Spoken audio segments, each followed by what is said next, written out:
হে কে কোথায় আছেন? তাড়াতাড়ি আসুন। হাজারিবাগ হোস্টেলে ওই যে এনসিপির এক নেত্রী গলায় দড়ি নিয়ে সুদলিং বং হয়ে গেছে। আল্লাহ তারা তুমি ব্যস্ত নসিব করো। হে যেভাবে অপমান করছে আওয়ামী লীগের নেতৃত্বে, আল্লাহ শোধ দিয়ে দিছে, সুদলিং বং হয়ে গেছে। সোশ্যাল মিডিয়াতে পুরাই ভাইরাল এনসিপির একটা নেত্রী।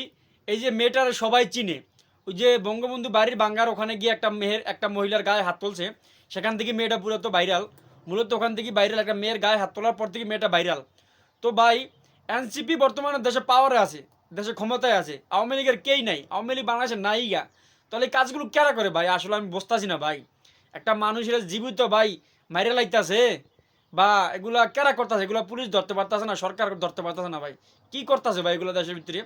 আমি বুঝতেছি না। এত লাশ কোথা থেকে হইতাছে আমি বুঝি না কিছু।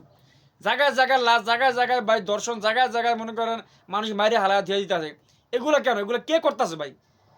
সবাই বলে আওয়ামী লীগ নাই বাংলাদেশে, ঠিক আছে, আমিও মানি আওয়ামী লীগ নাই। তাহলে এগুলো কে করে ভাই? আওয়ামী লীগ তো বাংলাদেশে নাই, কেরা করে এগুলা? এগুলো তো ভাই আইনের আওতায় আনা দরকার। না হয় আজকে একজন ওরে মারবো, কালকে ওরে মারবো, পরশু দিন ওরে মারবো। এভাবে বাংলাদেশের অশৃঙ্খলা সৃষ্টি হইব ভাই, দেশের সম্মান নষ্ট হইব, দেশের মানুষ নিরাপদে বাড়িতে পারবো না, রাস্তা থেকে ঘর থেকে দেশের মানুষ রাস্তায় বাড়িতে পারবো না। এতে দেশে একটা বড় ধরনের সমস্যা ভাই সামনে আমি দেখতে আসি। অতি শীঘ্রই এগুলো ভাই খুবই দ্রুত আইনের আওতা আনা দরকার, যাতে নেক্সট টাইমে এগুলো আর না হয়। এগুলো কি ভাই দেশের ভিতরে এগুলো কি হইতেছে?